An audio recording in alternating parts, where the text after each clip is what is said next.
Hello my dear student, welcome back to Deepak classes. I hope आप लोग अच्छे होंगे और आप अपना जो टारगेट है उसको लेके चल रहे होंगे।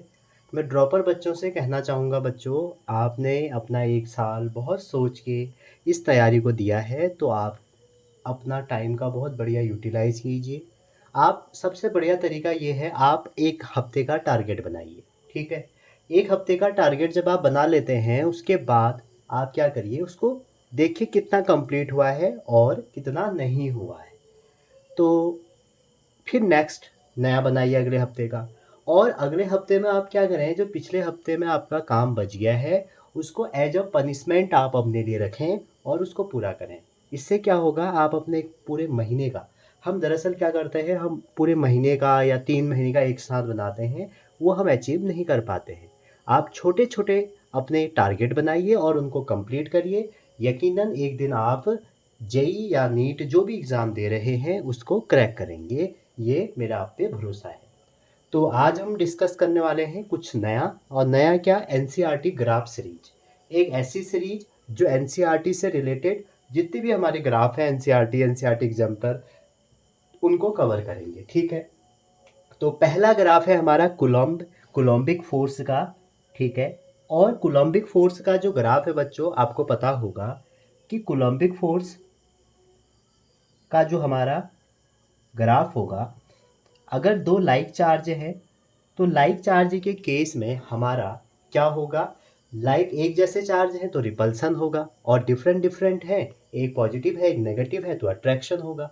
तो कूलम्ब लॉ जनरली हमारा होता क्या है, F इक्वल टू के Q1 Q2/r²। तो आप देख सकते हैं, अगर आप F और 1/r² के बीच में ग्राफ ड्रॉ करें तो आपको क्या मिलेगा, ये आपसे क्वेश्चन है मेरा। तो बच्चों सिंपल सी बात है, यहाँ पर जब आप ग्राफ ड्रॉ करेंगे F और 1/r² में, तो हम इसको दो तरीके से देख सकते हैं। अगर रिपल्सन होगा वो आपको ऐसे ड्रॉ कर किया जाएगा, और वही अट्रैक्शन जो होगा वो आपका ऐसे ड्रॉ होगा। ठीक है, तो ये है आपका रिपल्सन, और जो हमने नीचे को बनाया है ये है हमारा अट्रैक्शन। ठीक है, तो इसका ग्राफ एनसीईआरटी में नहीं है, क्या पता आपसे कभी पूछ लिया जाए। अब हम डिस्कस करते हैं जो दूसरा ग्राफ है हमारा, वो ग्राफ है पॉइंट चार्ज का। तो पॉइंट चार्ज की वजह से अगर आपको इलेक्ट्रिक फील्ड निकालना है तो आप कह सकते हैं सर E इक्वल टू के आपका Q/r²। और वहीं अगर आपको पोटेंशियल निकालना है तो के Q/r होता है। ठीक है, तो इन दोनों ग्राफ को अगर आपको ड्रॉ करना है तो कैसे करेंगे, देखिए मैं आपसे बताऊं बच्चों, आप एक अगर बायो वाले हैं तो एक ट्रिक समझ के चलिए। ट्रिक ये है कि जैसे आपका कोई फंक्शन है, क्या है, y और 1/x, इनका ग्राफ बनाना है आपको, या आपको y 1/x² का बनाना है, या आपको y 1/x³ का बनाना है। ठीक है, तीन ग्राफ आपको दिए जा सकते हैं, ये बनाना है। तो इन तीनों के ग्राफ में ज़्यादा कोई डिफरेंस नहीं है। क्यों नहीं है डिफरेंस, क्योंकि अगर आप इन तीनों ग्राफ को ड्रॉ करो y और x, थोड़ा सा स्लोप का आपको चेंज यहाँ पर आएगा, और जो स्लोप का चेंज आएगा वो कैसे आएगा, देखिए वो आपका ऐसे बनेगा, ये सारे ग्राफ आपके ऐसे बनेंगे। ठीक है, y और x का, और y और अगर आप x² होगा तो तब भी यही बनेगा, और क्यूब भी होगा तो तब भी यही डिकेइंग नेचर के ग्राफ बनेंगे। ठीक, तो हमारा पॉइंट चार्ज का इलेक्ट्रिक फील्ड और पोटेंशियल के दोनों के जो ग्राफ हैं ऐसे ही बनेंगे, बस थोड़ा सा स्लोप का इनमें डिफरेंस होगा। ठीक है, तो आपको अगर चार डायग्राम में से एक डायग्राम उठाना है जिसमें ग्राफ निकालना है तो ये वाला आपके ग्राफ बनते हैं, जो रेक्टेंगुलर हाइपरबोला भी हम इनको कहते हैं। तो यहाँ पे ई और आर के ग्राफ को अगर मैं एक ही डायग्राम में रिप्रेजेंट करना चाहूँ तो कैसे होगा, देखिए ये आर है और यहाँ पर हमारा ये ई है। ठीक है, तो अगर आप इसमें ई और वी को दिखा दें, एक ही ग्राफ में दिखाएं, तो मैं आपसे क्या कह रहा हूँ, नेचर सबका एक ही जैसा होगा, नीचे को डिकेइंग टाइप का, बस थोड़ा सा स्लोप का होगा। अब देखो पोटेंशियल में 1/r है, तो इसमें जो हमारा 1/r है वो यहाँ से शुरू होगा ऐसे, थोड़ा इसके वाई एक्सिस के करीब से होगा और नीचे एक्स एक्सिस के ऊपर को जाएगा, ठीक है। और वहीं ये जो ग्राफ है हमारा, ये तो मेरा पोटेंशियल का है। अगर आपसे इलेक्ट्रिक फील्ड कहेंगे तो यहाँ पर ये 1/x² है, थोड़ा सा दूर है, देखो ये ज़्यादा करीब है, ये थोड़ा और दूर होगा, ठीक है। ये थोड़ा ना ऐसे बनाइए आप, ऐसे करके, ठीक है। तो यहाँ पर जो v होगा ई, ये तो हमारा v का हो गया, जो ई होगा इलेक्ट्रिक फील्ड होगा वो ऐसे होगा, ये आएगा, थोड़ा सा दूर है और कट करते हुए बिल्कुल ये इसके ऐसे पास से निकलेगा, ठीक है। थोड़ा सा इसको डिकेइंग बनाना, ये स्ट्रेट लाइन नहीं है, तो ये ऐसे बनेगा लगभग लगभग ऐसे, ठीक है यहाँ तक। तो ये जो ब्लैक से है ये हमारा इलेक्ट्रिक फील्ड को दिखा रहा है। तो जहाँ पर ये कट कर रहे हैं ये r=1 है, यहाँ पर e और v दोनों बराबर हो जाते हैं, ठीक है। ये आप ध्यान में रखिए, ठीक है। तो कभी भी आपको 1/x और y का ग्राफ पूछे, y और 1/x का, ये y और x के बीच में है, ठीक है, और y और 1/x² है, ये है, तो तीनों का ग्राफ ऐसे ही बनेगा। बस ध्यान देना आपका जो ये ग्राफ होगा ये थोड़ा सा इसके पास, ये थोड़ा सा इससे दूर, ये थोड़ा सा इससे दूर, ये बहुत जगह यूज होगा आपके इसके बाद, ठीक है। चलिए आगे चलते हैं। तीसरा और मोस्ट इम्पॉर्टेंट ग्राफ जो आपके कंपटीशन के साथ साथ बोर्ड में भी बहुत इक्वली इम्पॉर्टेंट है, कंडक्टिंग स्पेयर। तो कंडक्टिंग स्पेयर में क्या है कि आप अगर किसी भी कंडक्टिंग स्पेयर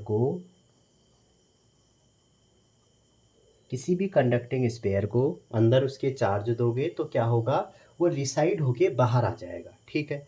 तो अगर आप इसका ग्राफ का डिस्ट्रीब्यूशन बनाते हैं ई और आर का, ठीक है, और वैसे ही वी और आर का, इसका अगर आप बनाते हैं तो यहाँ पर ध्यान देने की बात ये है बच्चों कि अंदर तो कोई चार्ज ही नहीं है, क्योंकि कंडक्टिंग के लिए जो इनसाइड हमारा इलेक्ट्रिक फील्ड होगा वो होता है 0।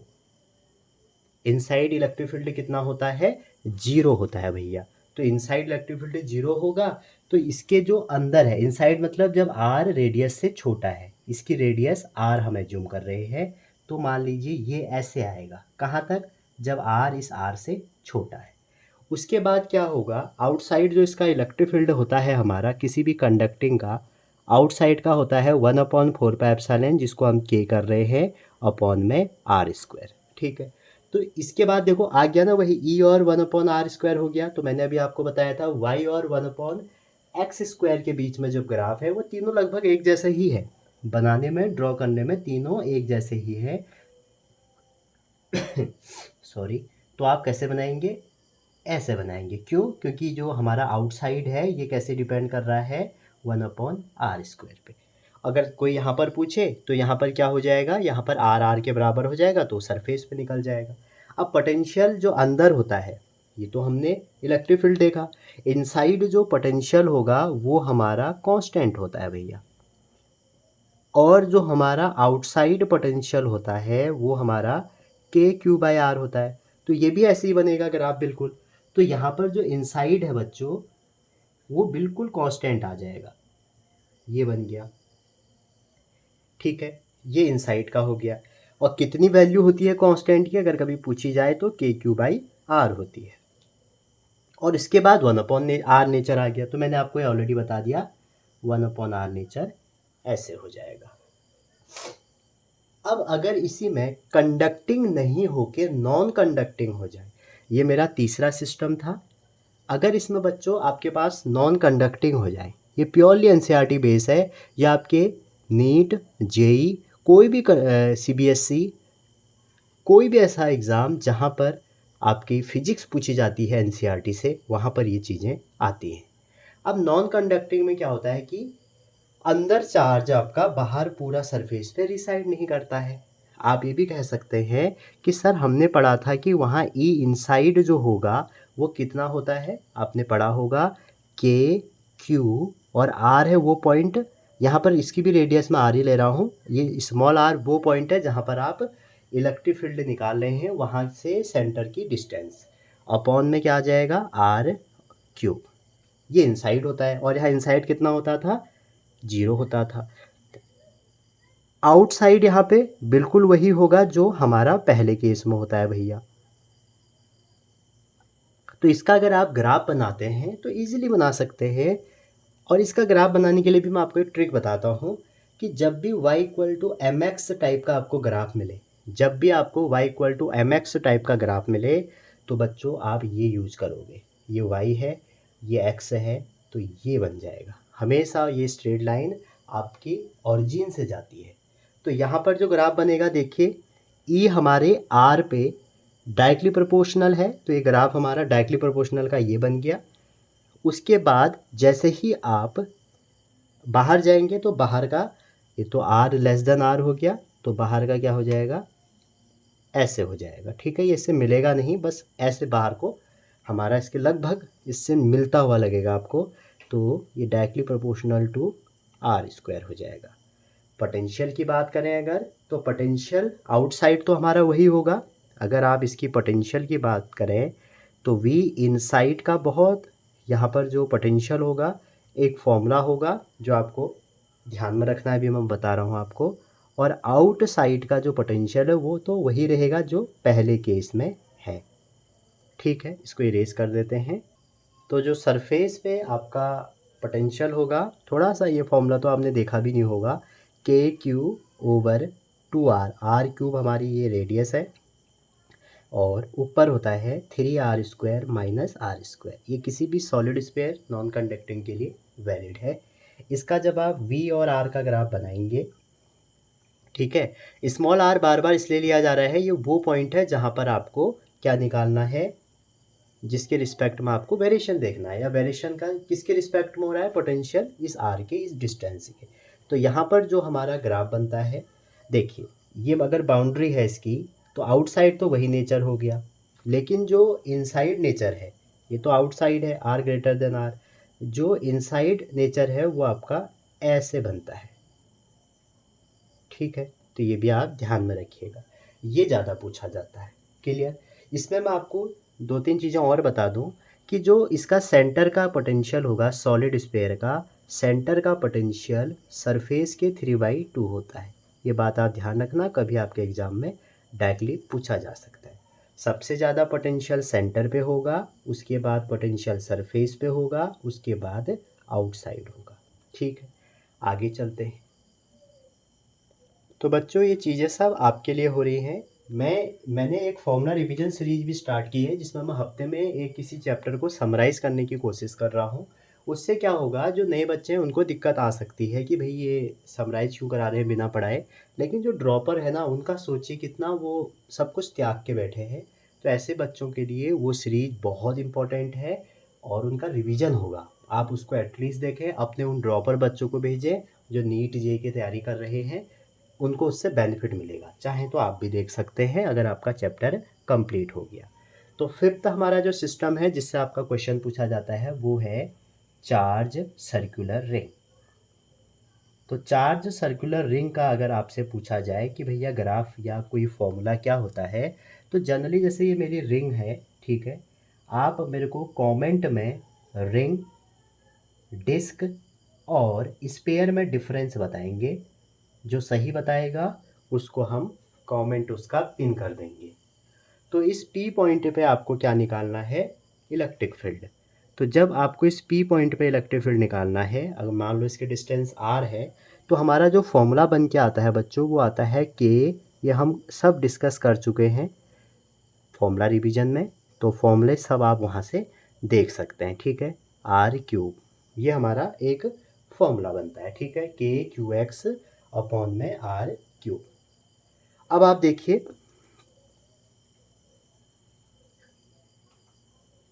जो हमारा इलेक्ट्रिक फील्ड है वो मैक्सिमम इसमें किस केस में होता है, मैक्सिमम होता है, पहले तो मैक्सिमम वैल्यू ही बता देता हूँ मैं आपको, वो मैक्सिमम वैल्यू होती है 6 के क्यू,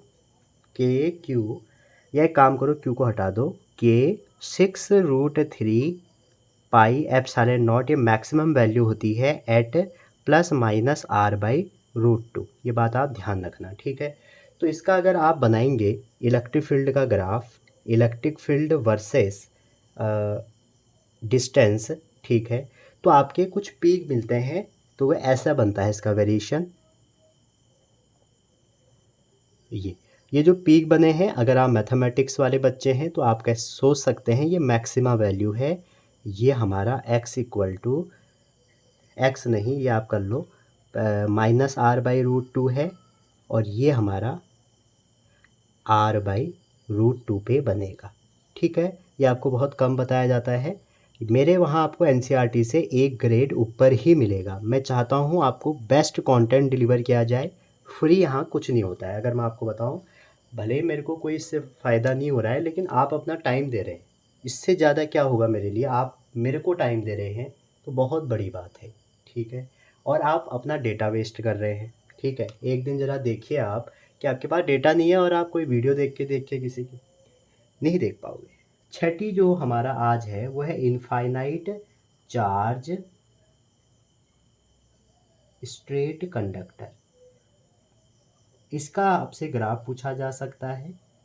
ठीक है, तो अभी ग्राफ से थोड़ा आपने दिमाग भी लगाना है, ये नहीं कि यही आएगा एग्जाम में, थोड़ा सा इधर उधर हो सकता है ना, तो आप उसको थोड़ा सोचिए।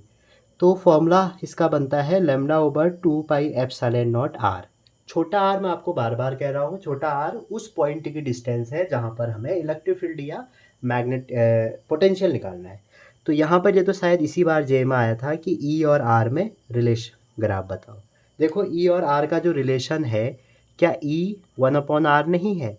और मैंने आपसे कहा है, जो मैंने ट्रिक नंबर 1 बताई कि y 1/x हो, y 1/x² हो, y 1/x³ हो, तीनों का ग्राफ रेक्टेंगुलर हाइपरबोला और कैसे बनेगा आपका, ऐसे बनेगा। बस 1/x का यहाँ पर है, x² का थोड़ा बाहर होगा, x³ का थोड़ा और बाहर होगा। ठीक है, छठा हो गया। सातवां हम डिस्कस करते हैं डाइपोल। अब डाइपोल की आपसे इलेक्ट्रिक फील्ड पूछे, चाहे कहीं पर भी पूछे, एक्सियल में पूछे तो डिस्टेंस के साथ रिलेशन ये रहा, इक्वेटोरियल के साथ पूछे तब भी यही रहेगा, और पोटेंशियल पूछे तो ये रहा। तो आप ये कह सकते हैं सर इलेक्ट्रिक फील्ड का रिलेशन हमारा डाइपोल का ऐसे हो जाएगा, और पोटेंशियल का रिलेशन भी तो ऐसा हो जाएगा, क्योंकि आप ही तो कह रहे हैं कि ये होता है। हाँ, ऐसे ही होगा, बिल्कुल सही सोच रहे हैं आप। ठीक है, चलिए अगला सिस्टम देखते हैं। अगला सिस्टम है हमारा सिस्टम नंबर 8, और वो है इनफाइनाइट चार्ज की, इनफाइनाइट चार्ज प्लेन सीट। एक प्लेन सीट है जिसका इनफाइनाइट चार्ज है, और यहाँ पर जो हमारा इलेक्ट्रिक फील्ड का फॉर्मूला है σ/2ε0। तो भैया ई और आर का अगर रिलेशन देखोगे तो क्या आएगा, तो ई और आर का रिलेशन ये आ जाएगा। तो इसका मतलब क्या है, इलेक्ट्रिक फील्ड आर पे डिपेंड ही नहीं करता है। ये आपके जेई में पूछा था कि अगर आर को 10 गुना कर दें तो क्या होगा। कुछ नहीं होगा भाई, वही रहेगा जो आपने दिया था हमको। ठीक है, तो ये था मेरा 8वां सिस्टम। अगला सिस्टम देखते हैं। अगला जो सिस्टम है वो ये है कि आपके पास, ये हमारा 9वां सिस्टम है, और आपके पास एक मेटल की ऐसी बॉल है, और इस पे आपने जो चार्ज दिया है वो क्यू दिया है, और जिसकी जो अपनी रेडियस है वो आर है। इसको हमने बाहर से दो सेल से, स्पेरिकल सेल से क्या कर दिया है, एनक्लोज कर दिया है, जिसकी रेडियस पहले वाले की इसके सेंटर से ए है और दूसरे वाले की बी है। और आपसे कहा कि इलेक्ट्रिक फील्ड का डिस्ट्रीब्यूशन बताओ। ऑब्वियस बात है, अगर मेटालिक स्फीयर आपका ये है तो इसका सारा चार्ज रिसाइड कर जाएगा बाहर, तो इसके अंदर तो इलेक्ट्रिक कोई चार्ज ही नहीं रहेगा, तो इलेक्ट्रिक फील्ड नहीं होगा। ठीक है, अब इसमें ये आपका जे का क्वेश्चन है, अब इसमें दिमाग लगाना था। यही आर है तो अंदर कोई चार्ज नहीं रहेगा, तो विद इन रेडियस तक जो हमारा इलेक्ट्रिक फील्ड होगा मेटल का वो तो भैया 0 हो जाएगा। अब आर से ए तक, क्योंकि स्पेरिकल सेल है, तो स्पेरिकल सेल का जो हमारा फील्ड का नेचर होगा वो क्या हो जाएगा, आपको पता ही है क्या होता है करके, डिकेइंग नेचर हो जाएगा। कहाँ तक, ए तक। और ए के बाद बी में, इस सेल के और इस सेल के बीच में फिर कोई चार्ज नहीं, तो यहाँ बीच में फिर क्या हो जाएगा, 0 हो जाएगा।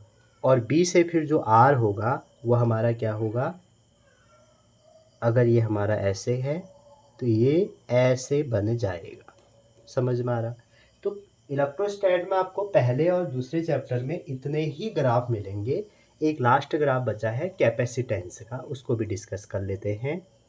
अगला जो मेरा ग्राफ है और लास्ट ग्राफ है आज का, कैपेसिटेंस का। आपको पता होगा कैपेसिटेंस में जो C है हमारा वो Q/V होता है। तो भैया Q इक्वल टू क्या C भी नहीं हो जाएगा? यही तो होगा। अब इसमें ध्यान देने की बात क्या है बच्चों, कि अगर आप इसको देखें Q equal to C V हो गया, अगर ये y एक्सिस में ले लें तो ये C तो कैपेसिटेंस है, कांस्टेंट है, तो ये y equal to M X graph बन रहा है। अगर आप और थोड़ा सा ध्यान से इसको सॉल्व करें तो Q/V इक्वल टू C हो जाएगा। तो ये यहाँ पर देखें तो जो हमारा Q और V के बीच में आप ग्राफ बनाएंगे, ये हमारा कांस्टेंट आ गया, ठीक है। चलो इसको अभी हम फिर देखेंगे। तो यहाँ पर अगर आप Q और V के बीच में या V और Q के बीच में ग्राफ बनाते हैं, यहाँ पर ये देख लो जो मैं आपको बताना चाह रहा हूँ, ये बताना चाह रहा हूँ कि अगर आप V को हटाओ तो क्या आ जाएगा 1/C/Q। तो ये भी अगर ध्यान से देखो, अगर ये y है तो ये आपका m हो जाएगा, ये आपका x हो जाएगा, क्योंकि c तो कांस्टेंट है ना, तो कांस्टेंट हमारा स्लोप तो कुछ ना कुछ बनेगा।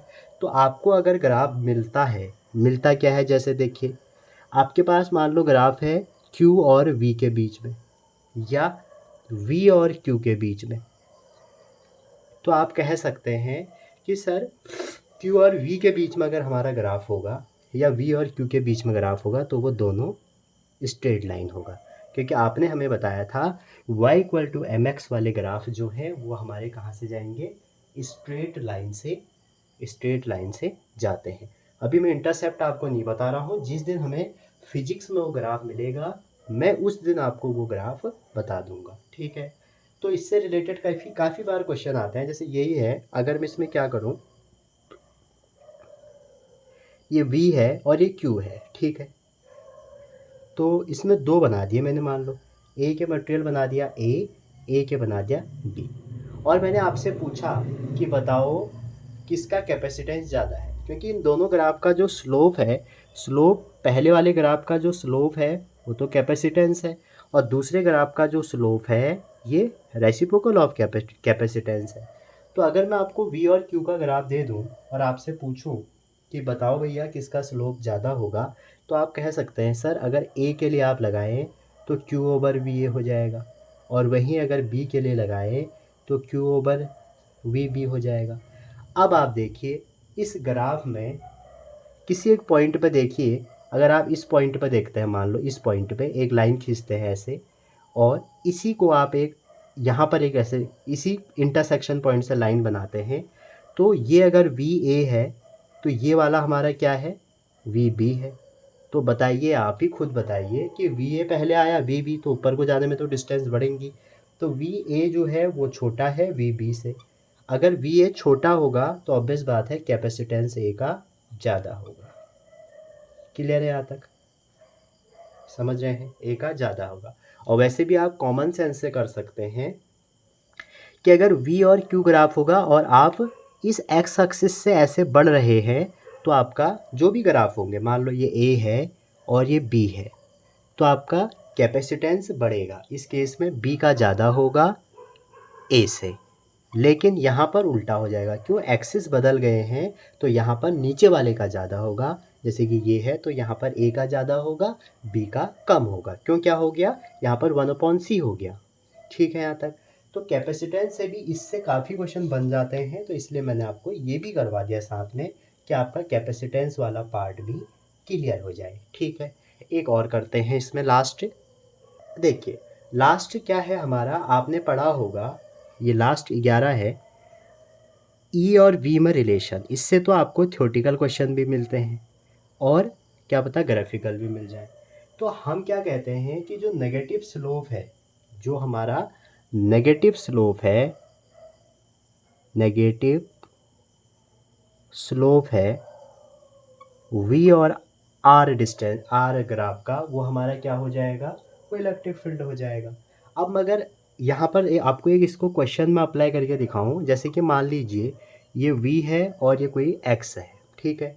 इसमें मैंने ग्राफ बना दिया ये, फिर उसके बाद ऐसे बना दिया और कुछ पॉइंट डाल देता हूँ, जैसे कि एक ये भर दिया मैंने ए, एक ये भर दिया बी, ठीक है, और एक यहाँ पे रख दिया सी।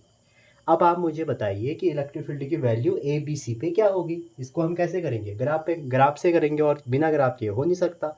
तो ए पर अगर आप देखें, ए पर ये हमारा ग्राफ का जो स्लोप है, ठीक है, कहाँ से कहाँ तक, जो ए पे है वो हमारा क्या है, कांस्टेंट है, और कांस्टेंट होगा तो स्लोप कितना हो जाएगा, जीरो। तो ए पे इलेक्ट्रिक फील्ड की वैल्यू जीरो हो गई।